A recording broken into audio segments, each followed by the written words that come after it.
Bonjour, moi c'est Kabibi Show de la conteuse africaine francophone.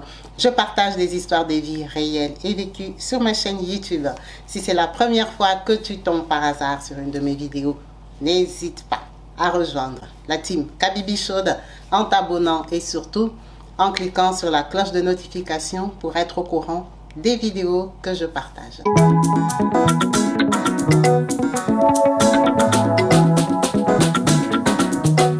Partout dans le monde, sans exception, abonnez-vous sur la chaîne YouTube Kabibi Show TV.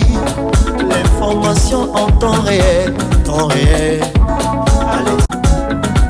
Oh, partout dans le monde, Bibalete, Kakamoko, c'est Kabibi Show TV. Allez, s'abonner, abonnez-vous massivement,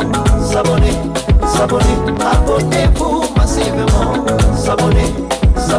abonnez-vous. Oh Mama Kabibi, moi si Amayele, Mama Kabibi, Mama Yama Solo, Mama Kabibi, la chaîne est actuelle, Mama Kabibi, information dans la source, oh, en temps réel, on parle de la réalité, de nos vies et nos parcours que nous traversons chez Mama Kabibi. Nous recevons des conseils, des avis, des qualités.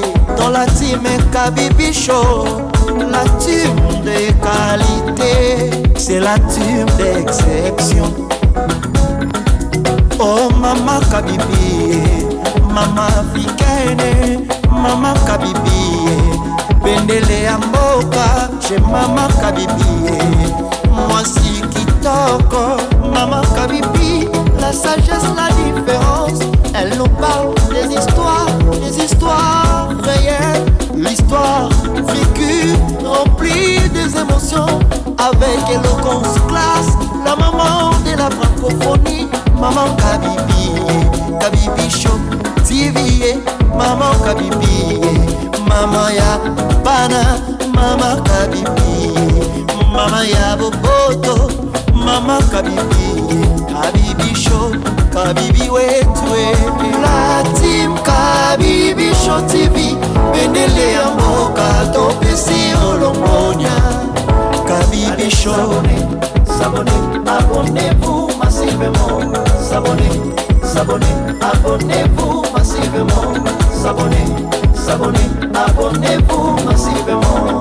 Topanza sango ya Kabibi Show TV, toyokina matoi tomoni na miso tondimi, tobeteli yo maboko. La team Kabibi Show, Kabibi Show, Kabibi Show. Abonnez-vous massivement, abonnez-vous massivement, abonnez-vous massivement.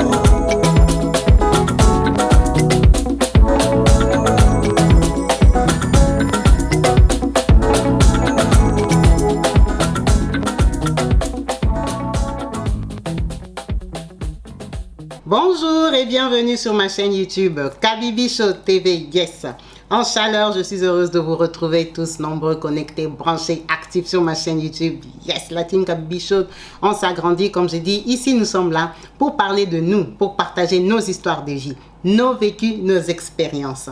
N'hésitez pas à me contacter tous sur mon numéro WhatsApp, j'insiste, qui s'affiche au bas de la vidéo pour partager vos intimités, vos expériences gays et malheureuses qui vont toujours nous enseigner et nous rajouter en plus au quotidien.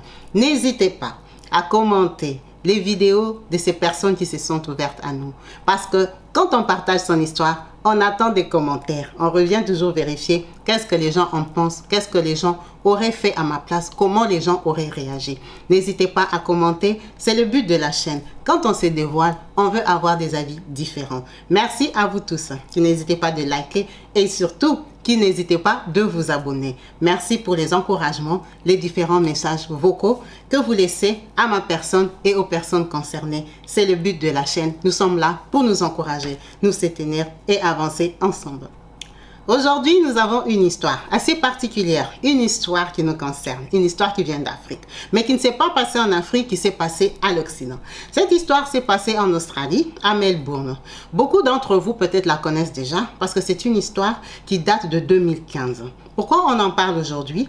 Parce que la personne concernée va être libérée en 2024. Cette histoire est tellement accablante et triste de savoir que nous, Africains des différents pays, nous pouvons avoir un état d'esprit pareil, que nous pouvons nous comporter comme ça. En tout cas, je ne sais pas pourquoi, quand on arrive à l'étranger, on change. Ou les Africains sont hypocrites en Afrique parce que les personnes qu'on rencontre à l'étranger ont des comportements qu'on ne comprend plus. Qu'est-ce qui s'est passé et de quoi on parle? On parle de ce monsieur que je vais mettre en photo. Il s'appelle monsieur Balenga Kalala. Pour ceux qui sont congolais, peuvent bien comprendre que ce monsieur est même d'ethnie Luba. C'est un monsieur qu'on appelle un Moulouba. Il est du Congo Kinshasa, du Congo Zaïre. Monsieur Balenga Kalala est un monsieur congolais qui a grandi dans un autre pays. On n'a pas beaucoup de détails de savoir pourquoi il a grandi là-bas, mais il a vécu là-bas. Il a vécu dans notre pays voisin qui s'appelle le Burundi. Il parle les langues burundaises, il est habitué à leur culture, il fait partie, il connaît la tradition burundaise. Il s'est démerdé comme tout jeune Africain qui n'a pas d'ambition dans son pays, qui pense réussir la vie à l'Occident. Il a pu pouvoir se procurer le visa d'Australie. Il est parti en Australie. Quand il arrive en Australie, en tant que jeune homme, il rencontre des autres Africains. Mais pour lui, comme il vient du Burundi, il connaît beaucoup de Burundais aussi. Donc il reste dans le milieu. Vous savez que les grands pays, il y a toujours des gens de son ethnie, de son pays qu'on peut retrouver quand on est intéressé. Donc il s'intéresse aux Burundais qui sont là-bas et il rencontre l'amour. Il rencontre notre sœur Noëlla Rukundo. C'est la dame que je mets en photo là-bas. Quand il rencontre Noëlla, tout se passe bien parce que monsieur Balenga Kalala parle les langues burundaises. Ça veut dire que se sent à l'aise. C'est un garçon qui est intégré dans la société et dans les groupes burundais. Ne trouve pas d'inconvénient à se mettre avec monsieur Balenga Kalala parce que il parle les langues burundaises, il connaît l'alimentation, il est intégré, il connaît la musique, elle est à l'aise avec lui. C'est comme si c'était un Burundais, mais c'est moi qui viens du Congo. Il n'y avait pas de problème. Par rapport aux articles différents qui apparaissent, parce que cette histoire a plusieurs articles, il y en a qui ont écrit que la dame avait déjà 4 enfants quand elle l'a rencontré. Et avec lui, elle a fait 3. Donc, ça veut dire qu'ils avaient 7 enfants. Il y a d'autres articles qui parlent que de 3 enfants. Et il y en a qui ne parlent même pas de nombre d'enfants, ils parlent que des enfants. Bref, il y avait des enfants dans le couple. Ils se sont mariés légalement devant l'État. En tout cas, le mariage normal que nous, les Africains, on connaît, on dit le mariage. Tout s'est passé bien, sans problème. Ils ont commencé à vivre, à élever leurs enfants. Notre sœur, elle reconnaît elle-même, dans certaines interviews, que le monsieur était brutal, qu'il était violent, qu'il a frappé, qu'il a bastonné. Pour quelle raison? Elle n'a pas donné de détails. Vous connaissez ce genre de couples africains qui vivent comme ça, où c'est chaud, où ça chauffe souvent. C'était leur style de vie. Mais elle se disait toujours qu'un jour il va grandir, un jour il va changer. C'était une femme, elle priait, elle calmait la situation. Elle voulait vivre dans un foyer, dans un mariage. Comme la plupart des femmes africaines font, elles essaient toujours de gérer. C'est comme ça que elle, notre sœur Noëlla, la burundaise, elle a perdu son père au Burundi, dans la ville natale où elle a grandi. Perdre son père, on ne perd pas son père tous les jours. Ça lui a fait mal. Elle a dit qu'elle doit aller enterrer son père. Elle doit aller le voir pour la dernière fois. Elle veut savoir où on va l'enterrer. Elle n'était pas elle. Elle était dans tous ses états. Le monsieur a dit, d'accord ma chérie, en tant que couple, on a un peu d'économie. Prends l'argent, va au Burundi, va enterrer ton papa. Maman Noëlla a pris l'avion. Elle est partie jusqu'au Burundi. Elle arrive là-bas, on dit qu'on va l'enterrer au village. Les jours qu'elle arrive, ce n'est pas les jours de l'enterrement. Quand tu arrives, en plus souvent, la plupart des temps, c'est toi qui arrives un peu avec les moyens ou les bonnes contributions. Donc le même jour qu'elle arrive, elle vient de l'Australie. Il fait très chaud. Après avoir passé la journée là-bas, tellement qu'elle était fatiguée, elle avait fait un long voyage, elle avait pris un hôtel. Parce que le jour qu'elle est arrivée, il y avait le deuil, mais le corps était à la morgue. Parce que c'est un corps qu'on devait amener au village pour aller enterrer. Ça veut dire qu'avec les bagages et tout ça, elle avait pris l'hôtel. Elle ne pouvait pas aller à la parcelle familiale avec toutes ses valises. Elle venait quand même d'Europe. Même quand tu viens pour le deuil, tu viens d'Europe, tu viens de l'étranger, tu as tes affaires. Donc notre soeur avait pris un hôtel. Quand elle rentre le soir, comme toutes les femmes, comment on fait quand tu arrives? Allô, chérie, ça va? Les enfants, la journée, moi ça a été. Je suis arrivée depuis ce matin, j'ai fait le checking, je suis allée là-bas, on a dit ça, on a payé ça, tel est là, tel n'est pas là. Les nouvelles normales, comme quand les couples parlent au téléphone. Quand ils parlent, je te dis, la chaleur qu'il y a au Burundi ici, laisse tomber. Ah bon? Il fait très chaud. Il fait très chaud. Son mari lui dit, mais sors prendre de l'air. Où se trouve ton hôtel? Oh, mon hôtel, je t'avais dit depuis le matin que mon hôtel est à tel endroit. Mais oui, quand tu sors de ton hôtel, là, je crois que 2-3 avenues, si tu longes un peu là-bas, la grande route, là, il peut avoir un peu plus d'air parce qu'il y a un peu d'eau, il y a un peu de ça. Ça va te rafraîchir. Ma chérie, sors faire un tour. Déjà, on peut même rester en ligne. On peut parler tous les temps que tu fais le tour. La femme dit non, si je sors, le réseau va couper. C'est pas grave, c'est Wi-Fi de l'hôtel. On parle, je vais aller faire un tour. C'est comme ça qu'elle cause avec son mari. Elle décide de sortir, aller faire un tour parce que vraiment elle avait chaud. Je ne sais pas c'est quelle qualité d'hôtel qu'elle avait pris. Peut-être qu'il n'y avait pas la clim. Elle avait chaud, elle voulait prendre un peu de vent. Vraiment, quand il causait avec son mari, elle a même porté les babouches et tout ça. Elle dit vraiment, elle confirme à son mari qu'elle va faire un tour. Elle sort de l'hôtel, elle commence à aller faire son petit tour. Comme par hasard, notre soeur est enlevée. On l'a enlevée, hijack comme on dit, on l'a enlevée, on l'a mise dans une voiture, on a démarré avec elle, on lui a bandé les yeux, on l'a bandé les pieds, on l'a bandé partout, on a commencé à aller avec elle. Elle a commencé à crier, pleurer dans les taxis et tout ça. Ferme ta bouche, si tu cries encore, on va te taper seulement ici, on va te tuer seulement dans la voiture, ferme la bouche. La sœur est restée calme. Elle-même, elle dit, ils ont roulé avec elle. Comme elle avait les yeux bandés, elle ne sait pas. Elle a l'impression que ça fait à peu près 30 minutes. Mais vous savez, quand vous êtes sous émotion, vous ne pouvez pas calculer les minutes parce que 30 minutes peuvent être passées comme 4 minutes, tellement que tu es sous pression. C'est que ceux qui ont roulé avec elle. Ils sont partis, ils sont arrivés dans un immeuble où ils l'ont jeté, ils étaient au rez-de-chaussée. Quand ils arrivent au rez-de-chaussée là-bas et tout ça, ils l'attachent, ils la mettent là-bas, attachés à une chaise et tout ça.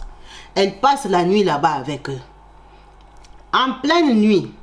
Elle ne peut pas dormir. Déjà, elle vient du voyage, elle est fatiguée.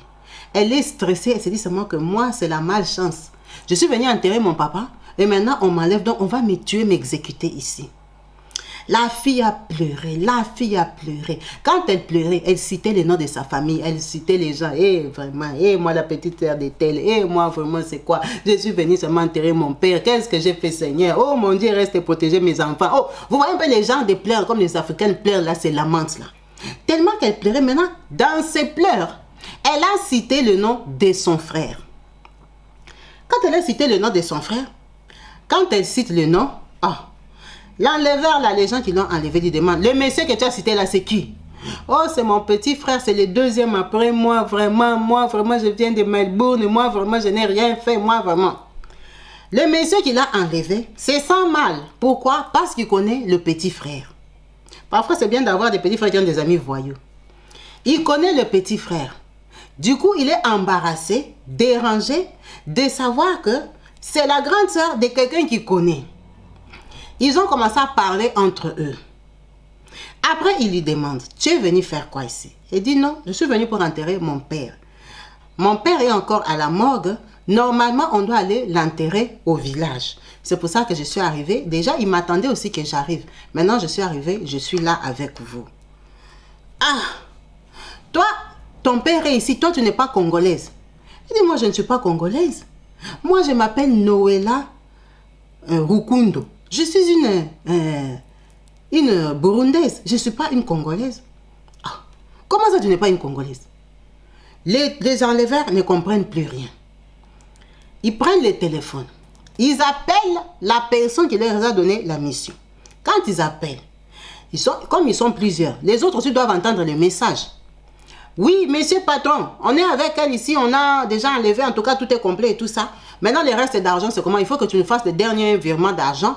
On l'a ici vraiment, comme ça, nous, on va exécuter, on va faire notre business jusqu'à la fin. Le monsieur dit, tu es là vraiment, tu es là, éliminez-la vraiment, je veux... Oh. Maintenant, quand la personne parle, Noëlla est surprise parce qu'elle reconnaît la voix. La voix, c'est la voix de son mari. Elle a dit, mais ce n'est pas possible. Quand les messieurs raccrochent, ils attendent qu'on leur fasse le dernier virement de Western Union, qu'on leur donne le code. Elle leur dit, pardon papa, la personne avec qui vous parlez, mais c'est la voix de mon mari. La personne avec qui vous avez discuté, c'est mon mari avec qui j'ai parlé tout de suite. C'est lui qui vous a demandé de m'enlever. Il dit, mais c'est pour ça que nous on t'a demandé si tu étais burundaise. Parce que le monsieur qui nous a appelé, c'était un Congolais. C'était un Congolais qui nous a appelé. Il nous a dit d'enlever quelqu'un pour lui de faire le boulot. Toi et lui, vous êtes comment? Il dit, c'est mon mari, c'est le papa de mes 3 derniers enfants. C'est mon mari, j'habite avec lui à Melbourne. Mais pourquoi il a fait ça? Elle était dépassée, elle a commencé à pleurer le nom de son mari. Elle a commencé à pleurer vraiment, Balenga Kalala, tu peux me faire ça dans mon propre pays, tu envoies mes propres frères. Elle a commencé à pleurer, attachée comme elle était par terre, en train de pleurer. Ça a tourmenté tous ces gens-là qui l'avaient enlevé. Ils se sont dit, donc, ces Congolais ici nous a appelés pour éliminer notre propre sœur. C'est comme ça qu'ils réfléchissent entre eux. Il y a un qui dit, de toute façon, nous, dans notre façon de travailler, on n'exécute pas les femmes et les enfants. Ça, c'est en tout cas dans la voie normale. Mais comme il nous a donné 10 000 $, certains disent 10 000 $, certains disent 7 000 $ australiens. Alors, je ne sais pas c'est quoi l'équivalence. Bref, il y a des articles où c'est 10 000 ou il y a des articles où c'est 7 000. Donc, ils disent, comme il nous a donné 10 000 $, il est en train de faire les derniers virements qui restaient. C'est pour ça qu'on avait accepté quand même d'éliminer une femme. Mais vraiment, par principe, nous, on n'élimine pas les femmes. Nous sommes là pour attraper les politiciens. Tu vois un peu les gens qui sont en problématique, là, les hommes. Mais une femme comme ça qui fait qu'elle pleurait, depuis qu'on l'a arrêté, elle fait quand même nous déranger. Ils ont réfléchi, en plus, ils se sont dit, mais lui, c'est un Congolais. Donc, nous sommes des Burundais qui allons exécuter une Burundaise pour un Congolais. Ils se sont dit, ça ne peut pas se faire. Ils ont changé d'avis. Ils ont commencé à lui demander, toi et lui, vous avez un problème? Elle dit, moi, vraiment, à ma connaissance, je sais qu'on n'a pas de problème. On a des problèmes de couple comme tout le monde. Mon mari, là, il me tabasse, il me casse la gueule là-bas à Melbourne. Parfois, je porte plainte, parfois même, je ne porte pas plainte. Mais comment il peut commanditer quelque chose comme ça? Il sait déjà que j'ai mal au cœur. J'ai perdu mon père. Vraiment, la fille n'en revenait pas, n'en croyait pas ses oreilles. Ils lui ont dit, arrête de pleurer. Ici, tu es sur tes terres. Tu es sur la terre de tes ancêtres. Nous, on va t'aider. C'est ce qu'on va faire. On va te libérer. Mais quand on te libère là, attention. Parce que ton mari, la personne qui nous a présenté ton mari, c'est tel. Ton mari, il est connu ici. Ne pense pas que si nous on te libère, il va te laisser. Hein? Parce qu'il connaît bien les circuits. Il connaît ici. Elle dit, oui, mon mari, il a vécu ici au Burundi. Il connaît les gens. Je sais qu'il connaît les gens. Elle dit, oui. Non, si on te libère, il peut envoyer d'autres personnes pour t'attraper. Hein? Mais peut-être les autres personnes ne seront pas comme nous. C'est pour ça qu'on te dit là. D'abord, tu ne nous dénonces pas. Si tu oses nous dénoncer, on va attraper ton petit frère. Et puis de 2, si on te libère, tu rentres. Tu ne peux plus enterrer ton papa. Tu as entendu? Je ne veux même plus aller au village. Ce que je vois là déjà, c'est trop pour moi. Ok, on va s'arranger, on va te libérer. Mais vraiment, le garçon là est mauvais. Hein? C'est lui qui nous a appelés, qui nous a cherchés. Il nous a donné le contrat, le dossier, alors que c'était pour sa propre femme. En tout cas, fais attention, tu n'as pas un bon mari. Il a des mauvaises intentions sur toi. C'est comme ça elle dit, mais si je repars en Europe, je devrais prouver tout ce que vous êtes en train de me dire. Est-ce que vous ne pouvez pas m'aider à me montrer juste les preuves, me donner les preuves qu'il a voulu m'exécuter parce qu'on a des enfants. Vous connaissez l'Europe. Il doit être puni. Il veut m'exécuter. Pourquoi? S'il ne veut pas de moi, il n'a qu'à me laisser partir. C'est comme ça qu'ils réfléchissent entre eux. Vu que c'est leur sœur burundaise déjà, pour un Congolais, ils ont dit quoi? On va lui donner les preuves. Les messieurs se sont donné la peine de faire une clé USB où ils ont mis les messages vocaux et tout ça. C'est comme ça qu'ils travaillent ou c'est comme ça qu'ils ont fait. Ça, moi et vous, on ne sait pas. Mais la dame est revenue avec une clé USB, avec les papiers de Western Union que son mari avait envoyés. En tout cas, elle avait des voices. Les voices qui s'est laissées avec son mari. Les captures d'écran des appels de son mari. Mais elle-même avait déjà entendu la voix de son mari. Ils ont ramassé la femme là, ils lui ont rebandé les yeux. Ils l'ont mis dans la voiture pour qu'elle ne reconnaisse pas les chemins. Ils ont roulé, papa. Ils sont allés la jeter à l'opposé de l'hôtel. Donc quand on l'a libérée là, Elle ne reconnaissait un peu la route de l'hôtel. Elle a dit qu'elle a vraiment traversé presque toute la ville pour retrouver l'hôtel.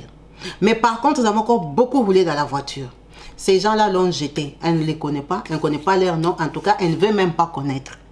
Elle est rentrée à son hôtel. Elle a fait ses clics et ses claques. Comme elle a eu peur de tout le monde, elle n'avait plus confiance en tout le monde, même à ses frères, même à qui que ce soit. Elle a refait ses démarches. Elle est rentrée à Melbourne. Qu'est-ce qui s'est passé? L'enlèvement et toute la période qu'elle s'est préparée pour repartir, ça fait 5 jours. Donc, depuis le départ, l'enlèvement et tout ça, ça fait 5 jours. Donc, on ne sait pas si ces gens-là l'avaient gardé une nuit ou 2 jours. Parce qu'elle a fait 5 jours au Burundi.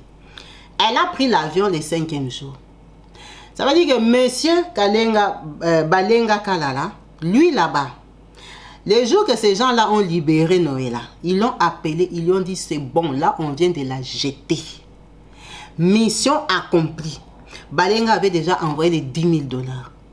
Et ils ont pris les 10 000 $, ils lui ont menti au téléphone. D'abord ce sont des bandits, Balenga va leur faire quoi? Il va leur faire quoi? Ils ont accroché le téléphone, ils l'ont bloqué, fini le business, ils changent de carte. C'est comme ça que Balenga là-bas maintenant en Australie, il est satisfait. Il fait quoi? Il s'assoit par terre, il commence à pleurer. Il commence à faire les deuils. Il appelle les pasteurs. Hé, Noëlla est décédée. Noëlla, elle est partie au Burundi. Oh. On l'a cogné par une moto. Noëlla est morte. Mort subite. Vraiment. Il commence les deuils. Il dit que Noëlla, on va l'enterrer directement avec son papa comme elle est partie là. Noëlla ne reviendra pas en Australie.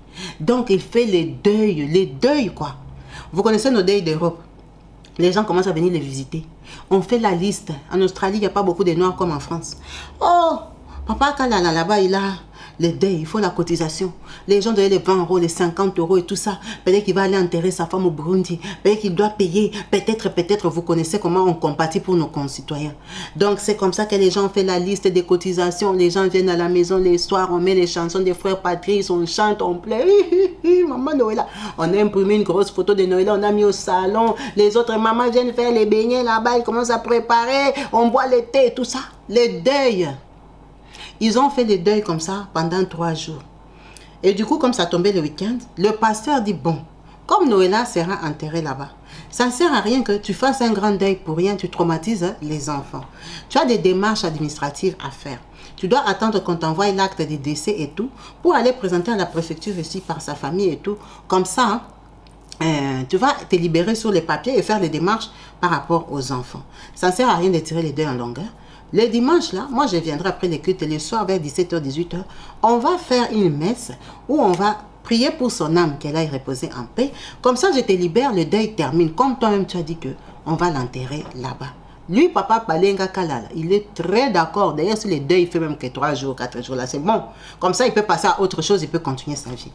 Donc, les derniers jours qu'ils sont en train de faire, la veillée finale du deuil, c'est le jour qu'elle, Noëlla, elle arrive en Australie.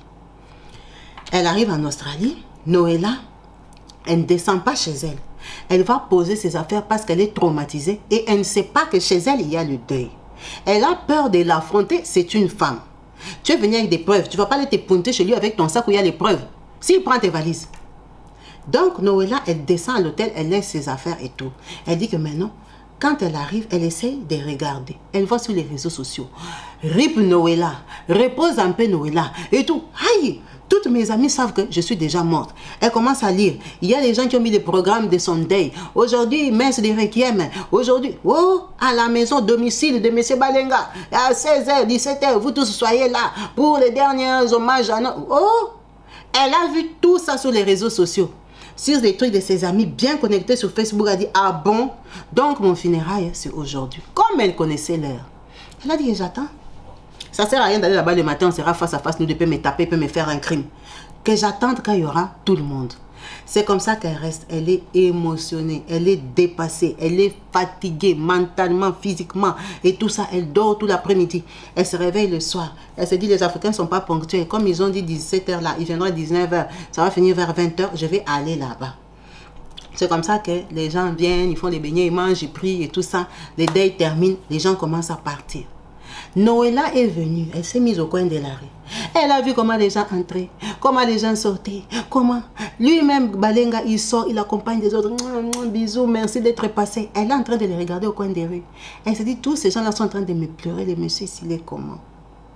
Quand maintenant, monsieur Balenga Kalala, il descend pour accompagner le prêtre, hein, le pasteur, qui avait fait la messe, qui avait parlé pour le deuil, il descend pour l'accompagner à la voiture. Noëlla profite maintenant, vient. Elle appelle Balenga Kalala. Quand il regarde comme ça, et lui, et les pasteurs, ils n'en croient pas leurs yeux. Les pasteurs commencent, au nom de Jésus. Au nom de Jésus, esprit, au nom, il commence à chasser les démons. Lui-même, il regarde, il n'en croit pas ses yeux, il a envie de pisser sur lui. Il reste, comme on dit, paralysé, il n'arrive plus à parler. Il regarde Noëlla, Noëlla est bien en chair. Elle appelle, elle dit, viens. Le pasteur dit, ne parle pas. Ça peut être un esprit. Le pasteur commence à envoyer le feu. L'esprit de Noëlla, elle dit, papa, pasteur, laisse. Il n'y a aucun esprit, c'est moi. Il n'y a aucun esprit, c'est moi. J'étais au Burundi, je suis rentrée. Je ne suis pas morte. Il ne faut pas être en panique, c'est bien moi. C'est moi, Noëlla, regarde, moi, je ne suis pas un esprit. Arrête. Le pasteur dépassé, il se met d'abord sur le côté. Balenga Kalala, tellement qu'il est étonné. Et qu'il est courageux. Il avance, il commence à palper Noëlla. Elle dit, arrête de me toucher, je te dis que c'est moi. Oh, mais c'est toi comment? Mais c'est moi, je suis rentrée dans mon pays. Je suis rentrée retrouver mes enfants. Oh, mais toi, on m'a dit que tu es morte. Elle lui a dit, qui t'a dit que j'étais morte? Qui t'a informé que j'étais morte? Tu as appelé ma famille, ils t'ont dit que moi je suis morte. Tu as appris là-bas qu'au Burundi, il y a le deuil de ma part. Pourquoi tu fais le deuil pour moi? Oh, il commence à pleurer. Pardon. Pardon, Noëlla. Pardonne-moi. Que je te pardonne que quoi? Dis-moi de quoi je dois te pardonner. Pardonne-moi, je ne sais pas. Pardonne-moi, comme il y avait des pasteurs, on s'est dit, j'avais appris que tu étais morte. Les pasteurs dépassés. Les pasteurs ne veulent pas rentrer dans les problèmes parce que Noëlla fait quoi? Elle appelle la police. Avant qu'il s'échappe, papa, qu'il commence à courir. Parce que quand il a commencé à demander pardon, ça l'a inquiété, c'est un homme. Elle a appelé la police. La police, ouh, tombe. Oui, monsieur, madame. Les gens, ils sont debout comme ça, en train de causer. La police vient surpris, mais qu'est-ce qui se passe?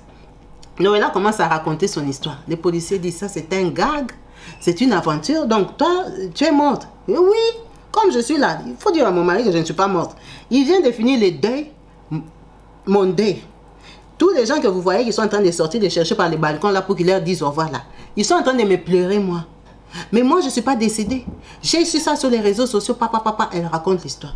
Les policiers sont restés d'abord debout, même 15 minutes. Ils disent, bon, votre histoire, madame, elle est très compliquée. Montez, on va aller au commissariat. Vous allez aller écrire tout ça. Vous êtes sûr que vous êtes une vraie personne? Je suis une vraie personne. Je ne suis pas un gosse. Je ne suis pas un... Je suis une vraie personne. On les a pris. On les a menés à la police. Quand ils arrivent à la police, Noëlla maintenant explique mot pour mot tout ce qui s'est passé. Elle dit qu'elle est revenue avec les preuves des gens qui l'ont enlevée. La police dit, madame, je suis sûre, j'ai ramené les preuves.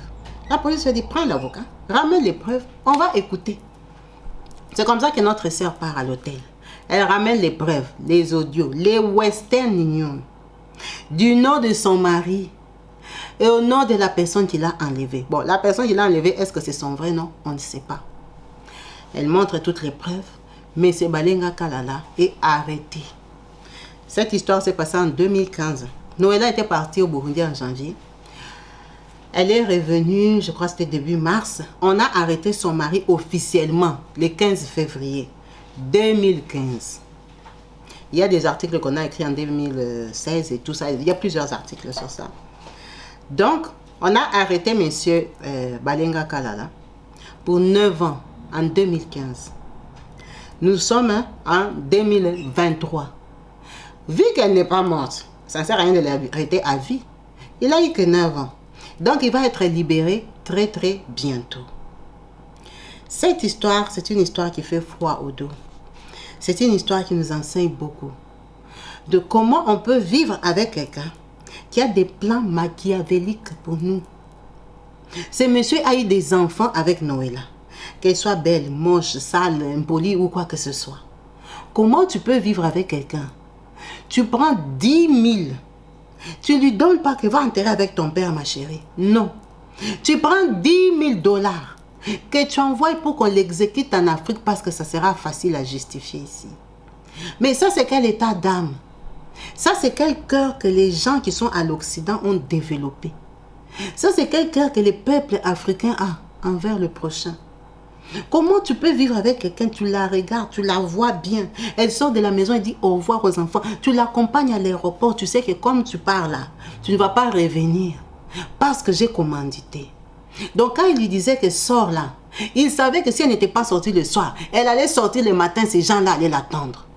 Ton propre mari, la personne qui te connaît, avec qui vous avez les secrets, c'est lui qui organise ça pour toi. C'est très choquant. C'est scandaleux. Ça fait peur, ça fait froid au dos. Des gens qu'on parle, ce n'est pas une histoire de film. C'est deux vraies personnes que vous voyez en photo. Ce sont des êtres humains comme nous, des Africains comme nous. L'Europe est déjà dure. Il faut encore rajouter maintenant le stress de ne plus avoir confiance en vous, nos maris. Ou avoir confiance en vous, les femmes. Ça, c'est quel état d'esprit? Il était violent. Il voulait peut-être plus d'elle. Parce que quand on lui a demandé les raisons pour lesquelles il a fait ça, qu'est-ce qu'il a dit? Oh, il soupçonnait qu'elle le trompait. Il soupçonnait qu'elle le trompait avec des Burundais et tout ça. Si tu sais que tu es dans un couple mixte, des pays différents, et que tu penses que la personne avec qui tu vis te trompe avec les gens de son pays d'origine, confronte la personne, tu lui dis que je pense ça, si tu n'es plus bien avec moi, mais va chez les gens de ton pays. Si tu penses que ça ne marche plus, qu'on se sépare, pourquoi la séparation est si difficile à affronter? Moi, je ne comprends pas. Quand les gens s'aiment, ils se disent que je t'aime, on va se mettre ensemble. Mais pourquoi quand il n'y a plus l'amour, tu ne peux pas dire que je ne t'aime plus?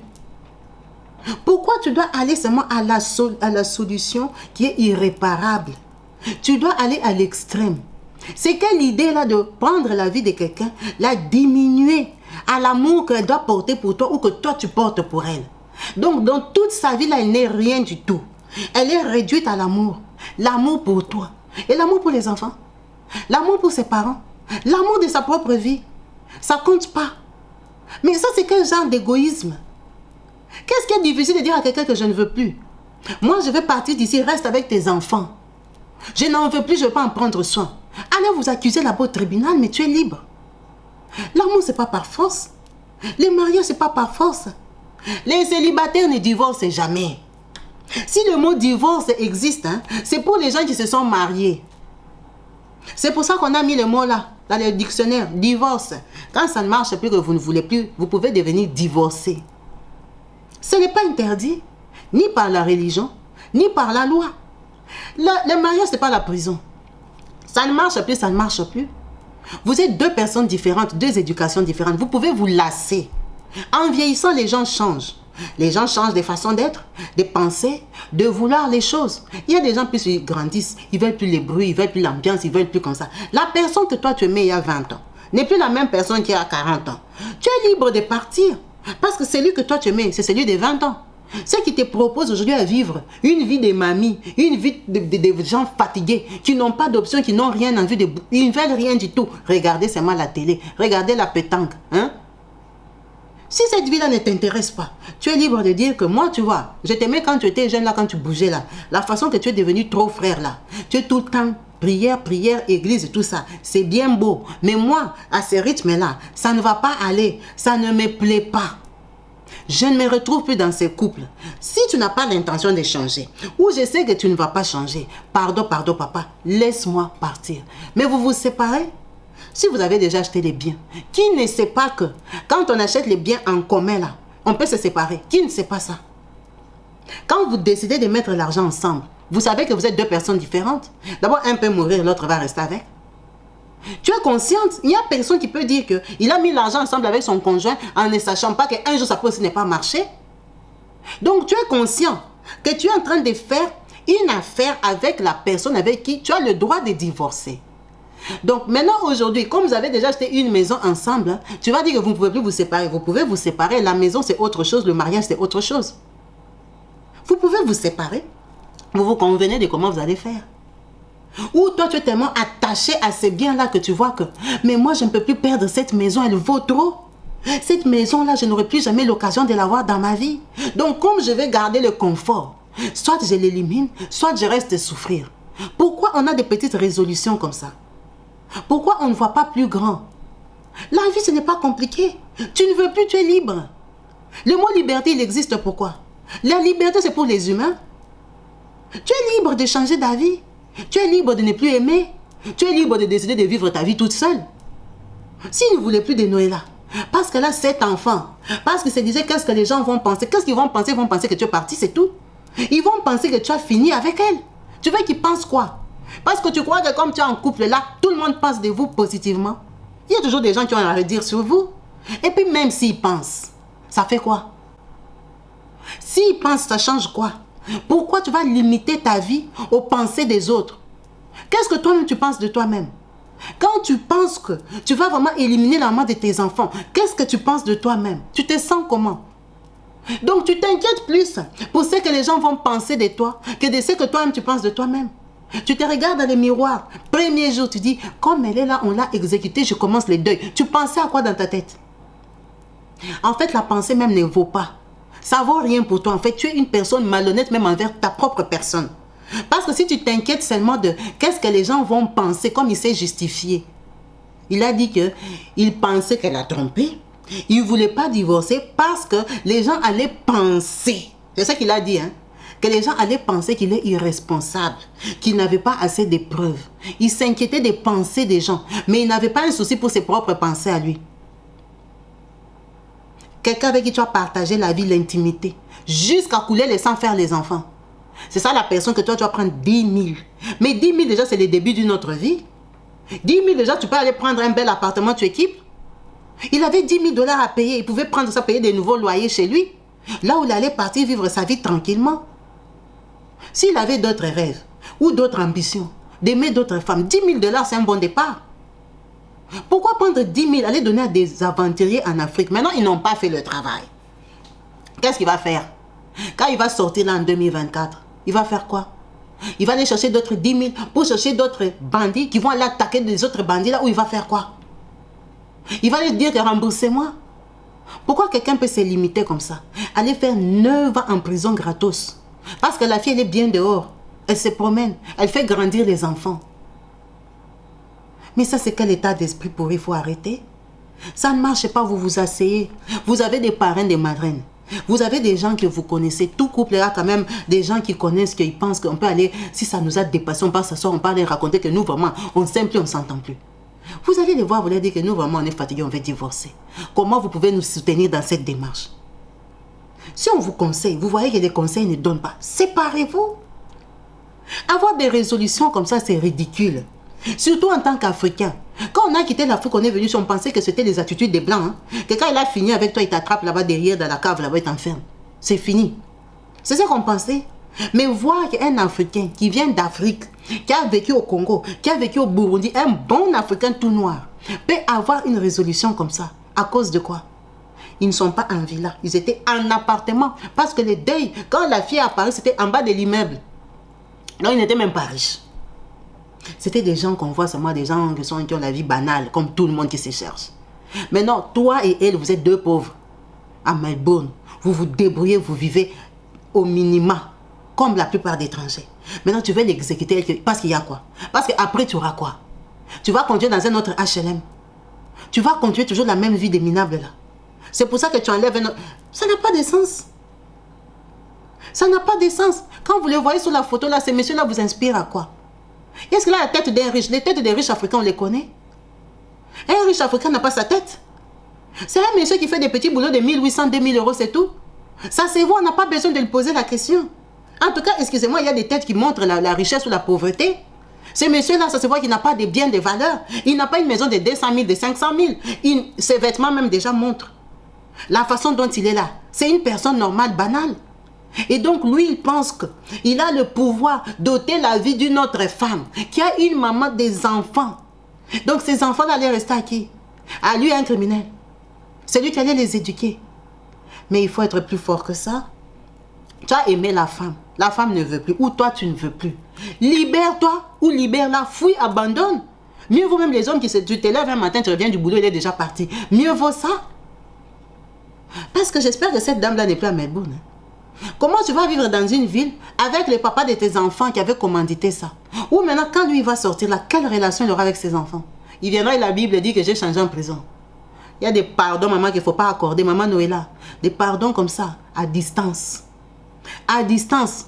Quand il t'avait soi-disant assassiné, la personne qui l'avait appelé, c'était un pasteur. Ça veut dire qu'il connaissait Dieu, que Dieu existe. Mais il connaissait Dieu, il agissait comme ça. Ne viens pas te fier avec la Bible là, que oh, en prison, là, j'ai rencontré Jésus. Attention, il a des mauvaises intentions. Tu vas le pardonner, tu le pardonnes de loin. Il ne s'approche pas de toi, il ne s'approche pas de tes enfants. C'est un mauvais monsieur. Il a raté son coup, il sait pourquoi. Il peut avoir la colère de 9 ans de prison. Il peut avoir des gens de colère comme ça. Il faut faire très attention avec des gens comme ça. Ce n'est pas une faute grave parce qu'elle n'est pas morte, mais c'était une mauvaise intention. Il a quand même pris 9 ans, c'est même beaucoup, parce que ça ne s'est même pas passé en Australie. On l'a cru sur parole, on a cru par rapport aux éléments rapportés. L'épreuve était flagrante et lui, il marmonnait, il tournait à gauche, il tournait à droite. On a vu qu'il peut être même malade mentalement. C'est pour ça qu'on l'a mis en isolement. Mais ce n'est pas une bonne personne. Et toi, ma soeur, tu es là. Tu vas apprendre seulement que tu vas sur Facebook. Un bon tonton là t'écrit: bonjour, je m'appelle Balenga Kalala. Je suis intéressé par toi. Oui, moi aussi je suis célibataire ici en France. Tu vas les quitter de l'Australie là. Tu viens les mettre dans ta maison. Maman, renseigne-toi. Il va te dire: ah, j'avais une femme là, burundaise, là, c'était une pute. Je l'ai déjà quittée. Alors qu'il vient de prison. Faites attention. Les rescapés comme ça là, ils sont déjà bien fous. Bien fatigués dans leur tête. Ce n'est pas parce que tu es seul que tu cherches, que tu dois prendre n'importe qui. Il faut bien vous renseigner sur les passés des gens. Les passés des gens comme ça, là, ils ne les racontent jamais. Si tu ne rencontres pas quelqu'un qui le connaît, tu ne sauras pas. Des gens comme ça, quand il va sortir, il ne voudra plus qu'on l'appelle par ce nom-là. Il va s'appeler Thierry, il va s'appeler Milou, il va s'appeler je ne sais pas quoi là. Il va changer de nom. Il va se trouver un très joli prénom. Il peut même gommer, te dire qu'il habitait en Australie, te dire que j'habitais en Angleterre. Il faut faire attention. Cherche à savoir, le gars là, il connaissait qui? Il fréquentait qui? Chez qui tu peux te renseigner un peu? Faut pas dire que nous sommes des adultes. Je suis une grande, je comprends. Tu ne comprends rien du tout. Parce que sa mentalité, tu ne peux pas la comprendre. La façon dont il réfléchit, tu ne peux pas la comprendre. Il n'y a que lui dans sa folie qui peut comprendre ça.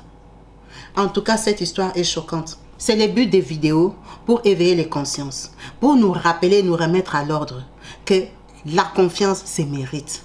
Elle a fait confiance à un homme parce qu'il venait du Burundi, un Congolais et tout ça. C'est même rare que les Burundais et les Congolais se marient. Ça peut arriver. Mais elle a fait confiance parce qu'il parlait ses langues. Il venait de chez elle. Mais ce n'était pas une personne bien. Ce n'était pas une personne bien. Il ne considère même pas ses enfants-là. C'est un très mauvais papa. Faisons attention. C'est vrai qu'on ne peut pas tout planifier. Mais il y a des choses qui ont des signes. Tu es dans un mariage où on te tape. Maman, quelqu'un qui t'aime, hein, il ne peut pas te taper. Même s'il est fort comment. Si vraiment tu l'énerves, il peut mal te répondre. Il peut très mal te répondre, t'envoyer balader comme on dit. C'est normal. Mais un homme qui porte la main, ce n'est pas la gifle, il ferme le cou. Le cou d'un homme, ce n'est pas le cou d'une femme. Les hommes déjà ils font des travaux durs. Les hommes parfois ils font le sport. Hein? Un homme prend le coup, il te donne un coup, boum. Et demain tu continues avec lui. Après demain quand il prend un autre coup, boum. Donc la fille elle a reconnu que le monsieur l'a batté. Il ne la gifle pas. Parce que quand tu gifles, tu vas dire il a tendance à me gifler. Non, il l'a batté, donc il l'a batté, boum, boum, boum, il a tapé devant les enfants. Tu es là, tu attends quoi? Il y a des filles qu'on a tapées jusqu'à ce ne se sont plus levées. Hein? Tu es là, tu attends quoi? Parce que tu as les enfants. Parce que tu as les enfants, tu veux qu'on pense que tu es dans un ménage normal. Le ménage n'est pas normal. Il y a beaucoup de femmes qui ont commencé la vie avec des hommes, 30 ans, 40 ans de vie, on ne les a jamais giflés. On ne les a jamais tapés. La bagarre dans les couples, ce n'est pas normal. Un homme qui porte sa main sur toi, il te tape, ça veut dire qu'il ne te considère même pas. Il te prend comme une chose. Ce n'est pas un bon mari. Un homme que tu énerves, il te tape, ce n'est pas un bon mari. Un bon mari va comprendre que tu es énervé. Il va comprendre pourquoi elle se met dans cet état-là. Il va réfléchir, il va te faire asseoir, il va te parler, qu'il te parle bien ou qu'il te parle mal, il va essayer de régler ça intelligemment. Pour éviter de commencer à te mettre dans ces états-là qui vont le pousser lui à te battre. S'il voit que tu es trop waouh comme un chien qui aboie, tu ne te calmes pas. Un bon homme, il sort. Il y a des hommes, ils sortent parce qu'ils ne veulent pas te toucher. Il sort, il part prendre de l'air. S'il sait que s'il porte sa main sur toi, c'est le CHU. Tu vas à l'hôpital direct. Il va sortir. Tu vas rester aboyer toute seule. Il évite. Ce n'est pas un bleu, c'est un homme qui se respecte, c'est un homme responsable. Un homme que la femme chauffe, toi aussi tu chauffes, tu portes les coups. Tu n'es pas un homme. Et toi aussi la femme, on t'a tapé hier, tu restes avec lui, vous restez 2 mois, on te tape encore. Tu trouves que tu es dans un bon mariage. Tu n'es pas dans un mariage. Il n'a aucun respect pour toi. Une femme qu'on aime, on ne la tape pas. On la cadre. Pour ne pas dire on l'éduque à son goût. Dans le mariage, on se complète. On s'améliore par rapport à l'autre. Tu recadres ta femme. Tu dis ne me parle pas comme ça. Toi aussi, mon mari ne me parle pas comme ça. Ok, faisons un effort. Parce que la façon que tu m'as parlé là, tu pouvais me mettre hors de moi. J'allais te toucher. Vraiment, je me suis retenue. Elle va entendre, elle va dire, hé, le gars, il a déjà des intentions de me taper. Elle va doser. Tu ne portes pas des coups sur ta femme. Et toi aussi, la femme, tu es même fière, tu vas dire, hey, d'habitude, il m'a tapé. Maintenant, je ne pensais pas qu'il y a quelqu'un qui t'a tapé. Il y a des raisons pour lesquelles il t'a tapé. En tout cas, faisons des efforts. La vie de couple n'est pas facile. La vie ensemble, ce n'est pas facile. Des pays différents, ce n'est pas facile. Des régions différentes, des tribus différentes, ce n'est pas facile. Quand il y a l'amour, l'amour doit couvrir tout ça pour essayer de vous adapter mutuellement, de faire des efforts. Ne restez pas dans des foyers où on vous bastonne, où on vous tape. Quelqu'un qui te tape ne t'aime pas. Il y a des femmes, on les a jamais tapées dans la vie jusqu'à ce qu'elles ont vieilli. Pas parce qu'elles sont plus polies ou comme... Non. Elles ont choisi des bons maris. Elles ont pu voir que la colère monte à un degré où je ne pourrais plus contrôler. Elle sait se calmer. Tu ne mets pas aussi ton mari dans tous ces états. Tu ne le pousses pas à bout. Et mais parce qu'il y a des hommes qui sont bien, mais toi aussi tu le pousses à bout. Tu évites aussi. Il y a des gens qu'on n'a jamais tapé dans la vie. Tu es dans un couple, on te tape, tu restes. On te tape, tu restes. On te tape, tu restes. On va aller commanditer pour toi. Elle ne pensait pas que ça peut lui arriver. Donc quand elle pleurait là même, elle se disait même, pourquoi il a raccroché? Peut-être il aurait pu entendre au téléphone qu'on m'a enlevé. Elle se sentait en sécurité avec lui alors qu'elle parlait avec lui. Il voulait se rassurer qu'elle est bien dehors pour envoyer les SMS. C'est bon, elle est sortie de l'hôtel. Rattrapez-la. Attention. On se connaît des visages, on ne se connaît pas des cœurs. Même les gens avec qui on s'est marié. En espérant que ça vous a éclairci un peu et que ça vous fait réfléchir. N'ayez pas peur d'affronter les personnes avec qui vous êtes engagés quand vous n'êtes plus d'accord ou quand vous n'êtes plus intéressé. Quand vous avez commencé, vous vous étiez mis d'accord. Si vous ne voulez plus continuer, mettez-vous aussi d'accord de comment vous allez vous séparer. Après la séparation, il y a toujours une vie qui peut être difficile à commencer, mais qui va quand même commencer. Tu vas commencer, tu vas évoluer, tu vas avancer. Les gens qui se sont séparés, ils ont continué leur vie. Il y en a qui se sont en sortis. Il y en a aussi qui ne se sont pas en sortis. La vie, c'est comme ça. Chacun a son destin. Ne va pas limiter ton destin dans les bras de quelqu'un qui ne veut plus de toi. Tu vas vivre en humiliation, en suppliant. Tu perds ta valeur mentale, physique. Tu n'es plus rien. Tu ne vaux plus rien. Parce que tu es en train de supplier de vivre avec quelqu'un. Tu n'es pas né avec lui. Tu es né chez vous avec tes parents, tes frères et soeurs, avec qui tu ne vis plus. Ça veut dire que tu peux continuer sans lui.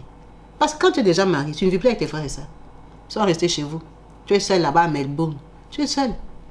Donc, eux avec qui tu as grandi là, vous vous êtes séparés. Seulement lui que tu as rencontré à 20 ans que tu ne peux plus laisser. Parce qu'il est qui? Il faut réfléchir. Merci beaucoup à vous tous. Merci d'être branchés. N'hésitez pas à commenter. Si vous avez d'autres informations sur cette histoire ou vous la connaissez ou comment, n'hésitez pas à l'écrire. On fait au mieux pour enseigner les personnes qui ne sont pas au courant. En espérant que ça vous a plu, partagez les vidéos autour de vous. N'hésitez pas à vous abonner sur ma chaîne YouTube Kabibi Show TV et ma deuxième chaîne Kabibi Loba où on partage les diversités, les actualités en donnant toujours nos commentaires, nos points de vue. Restez bénis. À la prochaine sur ma chaîne YouTube. Peace and love chez vous. Bye.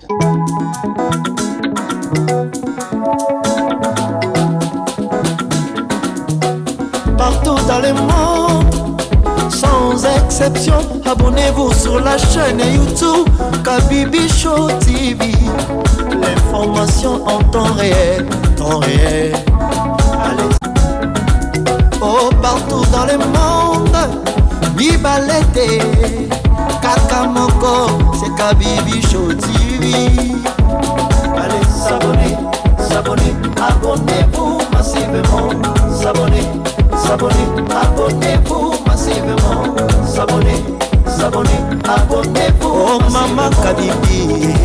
mwasi ya mayele, mama Kabibi, mama ya masolo, mama Kabibi, la chaîne actuelle, mama Kabibi, information dans la source, oh, en temps réel, on parle de la réalité, de nos vies et nos parcours que nous traversons chez Mama Kabibi. Nous recevons des conseils, des avis, des qualités. Dans la team Kabibi Show, la team de qualité, c'est la team d'exception. Oh Mama Kabibi, Mama africaine, Mama Kabibi, Bendele ya mboka chez Mama Kabibi. Moi si kitoko, Mama Kabibi, la sagesse, la différence. Elle nous parle des histoires réelles, l'histoire vécue, remplie des émotions, avec éloquence, classe, la maman de la francophonie, Maman Kabibi, Kabibi Show TV, Maman Kabibi, Mama ya bana, Mama Kabibi, Mama ya boboto, Mama Kabibi, Kabibi Show, Kabibi wetwe. La team Kabibi Show TV, Bendele ya mboka topesi olongonya. Kabibi Show, abonnez-vous massivement. Abonnez-vous massivement. Abonnez-vous massivement. Topanza sango ya Kabibi Show TV, toyoki na matoi tomoni na miso tondimi, tobeteli yo maboko. La team